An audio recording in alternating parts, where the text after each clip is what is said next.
కృషి పట్టుదల ఉంటే చాలు ఎంతటి విజయమైనా సాధించవచ్చని చెప్పడానికి నిలువెత్తు నిదర్శనం రణంకి గోపాలకృష్ణ. సివిల్ సర్వీస్లో ఏకంగా 3వ ర్యాంక్ సాధించాడు గోపాలకృష్ణ. శ్రీకాకుళం లాంటి వెనుకబడిన జిల్లాకు చెందిన యువకుడు తెలుగు మీడియం చదివి సివిల్స్లో 3వ ర్యాంక్ సాధించడం గొప్ప విషయమని అంతా ప్రశంసిస్తున్నారు. అయితే పట్టుదల ఉంటే సివిల్స్లో ర్యాంక్ సాధించడం సాధ్యమే అంటున్నాడు గోపాలకృష్ణ. శ్రీకాకుళం జిల్లా పలాస మండలం పారాసాంబ అనే మారుమూల గ్రామానికి చెందిన ఓ యువకుడు దేశంలోనే అత్యున్నత సర్వీస్ అయిన సివిల్ సర్వీసెస్ లో 3వ ర్యాంక్ సాధించాడు. పట్టుదల ఉంటే సాధించలేనిది ఏదీ లేదని అంటున్నాడు. పారాసాంబ గ్రామానికి చెందిన అప్పారావు రుక్మిణమ్మ దంపతుల కుమారుడు గోపాలకృష్ణ. చిన్నప్పటి నుంచి ఐఏఎస్ కావాలన్నది అతని డ్రీమ్. అయితే అంత ఈజీగా సాధ్యం కాలేదు. దానికోసం నిరంతరం శ్రమించాడు. 1 కాదు 2 కాదు 11 ఏళ్ల నిర్విరామ యజ్ఞం ద్వారా ఇది సాధ్యమైంది. రోణంకి గోపాలకృష్ణ కుటుంబం సంపన్న వర్గానికి చెందింది కాదు. అనేక కష్టాలను ఓర్చి చదువు సాగించాడు గోపాలకృష్ణ. తన పేరెంట్స్, సోదరుడు, స్నేహితుల వల్లే తాను ఈ ర్యాంక్ సాధించాలని చెబుతున్నాడు గోపాలకృష్ణ. గోపాలకృష్ణకు ర్యాంక్ రావడానికి అతనికి కోచింగ్ ఇచ్చిన బాలలత అనే టీచర్ కూడా ప్రధాన కారణం. 11 ఏళ్లుగా బాలలత దగ్గరే కోచింగ్ తీసుకుంటున్నాడు గోపాలకృష్ణ. గతంలోనే సివిల్స్ లో ర్యాంక్ సాధించిన బాలలత గోపాలకృష్ణతో పాటు మరికొంతమందికి కోచింగ్ ఇస్తున్నారు. అయితే గోపాలకృష్ణ సాధించిన విజయంతో తనకు గిన్నిస్ బుక్ లో చోటు లభించినంత ఆనందంగా ఉందని ఆమె తెలిపారు. 11 ఏళ్లుగా ఒక యజ్ఞంలా సివిల్స్ కోసం కమిట్మెంట్ తో చదువుతున్నాడని, అతనికి చదువు తప్ప ఇతర వ్యసనాలేమీ లేవని చెబుతున్నారు బాలలత. తెలుగు మీడియం అభ్యర్థులు కూడా ఎలాంటి భయం లేకుండా సివిల్స్ కోసం ప్రయత్నించవచ్చని చెబుతున్నారు. తెలుగు మీడియం అభ్యర్థులు భయపడాల్సిన అవసరం లేదంటున్నాడు సివిల్స్ 3వ ర్యాంకర్ గోపాలకృష్ణ. క్రమం తప్పని అభ్యాసం ద్వారా ర్యాంక్ సాధించవచ్చని చెప్తున్నాడు.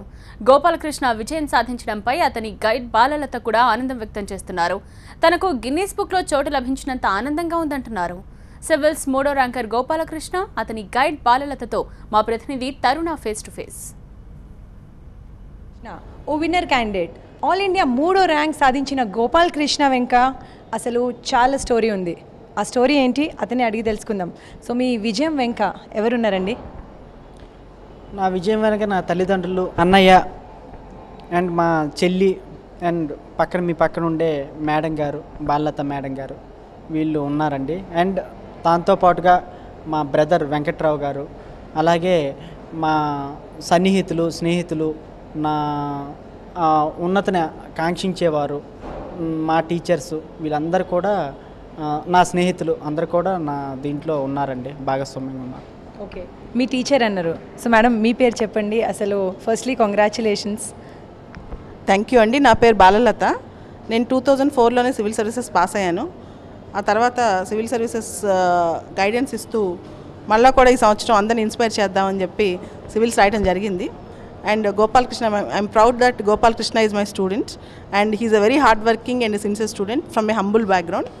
And నాకు ఈరోజు గిన్నీస్ బుక్లోకి ఎక్కినంత సంతోషంగా ఉందండి. మోర్ ఇంపార్టెంట్లీ అల్టిమేట్ గ్రామీణ ప్రాంతాల నుంచి వచ్చి తెలుగు మీడియంలో పాస్ అయ్యి ఇంత స్థాయికి 3rd ర్యాంక్ వచ్చిందంటే ఆల్ ఇండియాలోనే ఒక వండర్ అండి. అది this is because of it's a miracle of Gopalakrishna. Madam చాలామంది ఏంటంటే చాలా డిప్రెషన్లో వెళ్ళిపోతారు. వాళ్ళు ఏంటంటే యాక్చువల్లీ సివిల్స్ ఎలా క్రాక్ చేయాలి తెలీదు. సో వాళ్ళ కోసం మీరు ఇచ్చిన సలహా ఏంటి? మేజర్గా ప్రాబ్లం ఏంటంటే మన సివిల్ సర్వీసెస్ వస్తారా రాదా అని ఇన్ఫీరియారిటీ కాంప్లెక్స్ అండి. అది ఎవరన్నా కొంచెం పెద్దవాళ్ళు కానీ, పేరెంట్స్ కానీ, టీచర్స్ కానీ వాళ్ళకి ఒక చిన్న ఫైర్ ఇస్తే మీరు సాధించగలరు, మీరు చేయగలరు అని ఒక ఫైర్ ఇస్తే ఖచ్చితంగా ప్రతి ఒక్కరు పైకి వస్తారండి. సివిల్సే కాదు, జీవితంలో ఏ స్థాయిలోనే వస్తారు. దానికి నిలువెత్తు ఉదాహరణ గోపాలకృష్ణ అండి. ఓకే, సో మేడం అన్నారు ఒక ఫైర్ ఉంటే చాలు. సో మీరు ప్రిపరేషన్ టైంలో మేడం మీకు చెప్పిన సలహాలు, మేడం మీకు ఎలా ప్రిపేర్ చేయించారు చెప్తారా? క్లాసులు అండి, మెయిన్ మేడం గారి క్లాసులు నాకు బాగా ఉపయోగపడ్డాయి. దో ఆమె ఇంగ్లీష్లో బోధించినప్పటికీ నేను ప్రతి పదాన్ని, ప్రతి అక్షరాన్ని తెలుగులో తర్జుమా చేసుకునేవాడినండి. అండ్ పర్సనల్గా కూడా అది ఎలా చదవాలి, ఇది ఎలా చదవాలి ఏంటనే దీని పర్టికులర్గా కూడా గైడెన్స్ ఇచ్చేవారు. అండ్ ఎస్ఏ ప్రిపరేషన్లో కూడా చాలా అంశాలు ఆమె నుంచి నేను నేర్చుకున్నాను. అండ్ కన్సిస్టెన్సీ అండి, ఇది 1 రోజు ప్రయాణం కాదు, 2 రోజుల ప్రయాణం కాదు. గత 11 ఏళ్ళ నుంచి నిరంతర శ్రమ అండి, దాని తాలూకు ఫలితమే ఇది. ఇది సో ఆ విధంగా నేను మేడం గారి నుంచి లబ్ధి పొందాను. 11 సంవత్సరాల వరకు మీరు ప్రిపరేషన్లో ఉన్నారు. సో మైండ్ సెట్ ఎంత స్ట్రాంగ్ విల్ ఉండాలి, దానికోసం మీరు ఏం చేశారు? నేను వాస్తవంగా చెప్పుకోవాలంటే నాకు వేరే అలవాట్లు కానీ ఏదో మనం ఫ్రీగా ఎంజాయ్ చేయడానికి, అంటే బాగా చదివేసిన తర్వాత ఏదో 1-2-3 గంటలు రిలాక్స్ అవడానికి ఒక సినిమాకి వెళ్ళడం, అలాంటి హ్యాబిట్స్ నాకేం లేవండి. వాస్తవానికి అది నాకు ఇంకా బోర్ కొడుతుంది కూడా. నాకు చదివే పుస్తకాలతోనే నాకు ఇదన్నమాట. ఒకవేళ ఆ సివిల్స్ తాలూకా బుక్స్ నాకు బోర్ కొట్టాయి అనుకోండి, వేరే బుక్స్ ఏవో పర్సనాలిటీ డెవలప్మెంట్ బుక్స్ కానీ ఇంకేదో రామాయణ మహాభారత అలాంటి బుక్స్ కానీ చదువుకునేవాడినండి. నాది సింపుల్ లివింగ్ అండి, simple living and high thinking. నేను చాలా సింపుల్గా ఉంటాను. ఈరోజు అయితే ఇది టక్ వేసాను, కానీ జనరల్గా నేను టక్ కూడా చేసుకోను. సాదాసీదా స్లిప్పర్స్తోని ఒక మామూలు చాలా సింపుల్గా బతుకుతాను. ఇంకా భవిష్యత్తులో కూడా అంత సింపుల్ సిటీనే మెయింటైన్ చేయాలని ఉంది. నాకు సింపుల్ సిటీ అంటే చాలా ఇష్టం. అదండి. సో మీ స్టూడెంట్ అంటున్నారు simplicity is the best quality అంటున్నారు, మీరేమంటారు? గోపాలకృష్ణ లైఫ్లో చిన్న చిన్న విషయాలకు ఎంత ఇంపార్టెన్స్ ఇచ్చేవాడు ఇప్పుడు చెప్తానండి. భోజనం చేసేటప్పుడు భోజనం రుచి కూడా తెలిసేది కాదు.